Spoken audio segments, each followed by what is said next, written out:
ఏపీలో పలు చోట్ల భూ ప్రకంపనలు వణికించాయి. ప్రకాశం, గుంటూరు జిల్లాల్లో 2 సెకండ్ల పాటు భూమి కంపించింది. ప్రకాశం జిల్లా సంతమాగలూరు, ఏడ్చూరు, పరిటాలవారిపాలెంలో స్వల్ప ప్రకంపనలు టెన్షన్ పెట్టాయి. ఇక అటు గుంటూరు జిల్లా శావల్రాపురం, పొట్లూరు, కిష్టాపురంలోనూ భూమి కంపించింది. దీంతో భయంతో ఇళ్ల నుంచి బయటకు పరుగులు తీశారు జనం.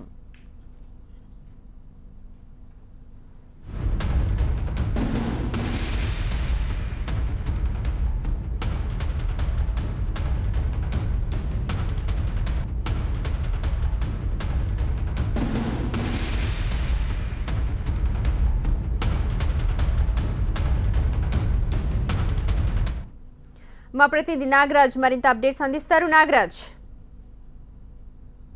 మధ్య బోర్డర్ లో మధ్యాహ్నం 3 గంటల 2 నిమిషాలకి భూమి స్వల్పంగా కంపించింది. దాదాపు 2 నుంచి 5 సెకండ్ల పాటు భూమి కంపించినట్టుగా స్థానికులు చెప్తా ఉన్నారు. ఒక్కసారిగా భూమి కంపించడంతో ప్రజలంతా ఆందోళనకు గురయ్యారు. ఇందులోని వంటగదుల్లో ఉన్న సామాన్లు కూడా కింద పడిపోయాయి. అయితే గతంలో కూడా ముఖ్యంగా చావల్యాపురం మండలంలోని మతుకుమిల్లి, పొట్లూరు, కిష్టాపురం తదితర గ్రామాల్లో ఈ భూమి స్వల్పంగా కంపించడం జరిగింది. గతంలో కూడా ఇదే విధంగా భూ ప్రకంపనలు చోటు చేసుకోవడంతో ముందు ఆందోళనకు గురైన ప్రజలు కూడా వెంటనే ప్రకంపనలు ఆగిపోవడంతో కొంత ఉపశమనం లభించింది. ముఖ్యంగా ఈ ప్రాంతంలో గతంలో కూడా చాలా సార్లు భూ ప్రకంపనలు వచ్చాయి. అదే నేపథ్యంలో ఈ రోజు కూడా భూ ప్రకంపనలు స్వల్పంగా వచ్చినట్లు అక్కడున్న స్థానికులు చెప్తున్నారు. అయితే పెద్దగా ప్రమాదం మాత్రం ఎక్కడ గోడలు బెట్లు వారటం కానీ లేదా ఏదన్నా ఇళ్లు పడిపోవడం లాంటి సంఘటనలు మాత్రం ఎక్కడా కూడా చోటు చేసుకోలేదు. రైట్ నాగరాజ్.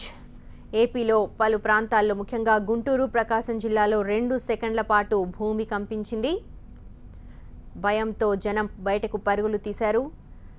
అయితే భయాందోళన చెందాల్సిన అవసరం ఏమీ లేదని శాస్త్రవేత్తల వైపు చెప్తున్నా మళ్లీ భూమి కంపిస్తుందేమోనన్న భయంతో ప్రజలు కంటి మీద కునుకు లేకుండా ఉన్నారు.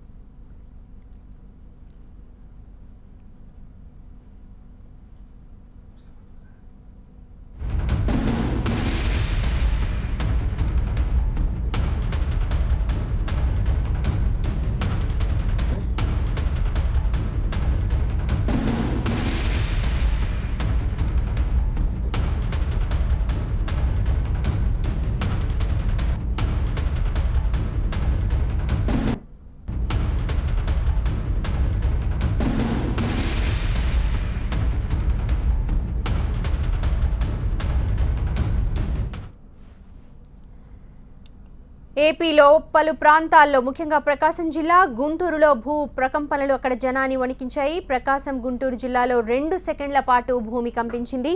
ప్రకాశం జిల్లా సంతమాగలూరు, ఏడ్చూరు, పరిటాలవారిపాలెంలో స్వల్ప ప్రకంపనలు స్థానికులని టెన్షన్ పెట్టాయి. ఇక గుంటూరు జిల్లా శావల్రాపురం, పొట్లూరు, కిష్టాపురంలోనూ భూమి కంపించింది. అయితే భయంతో జనం ఇళ్ల నుంచి బయటకు పరుగులు తీశారు.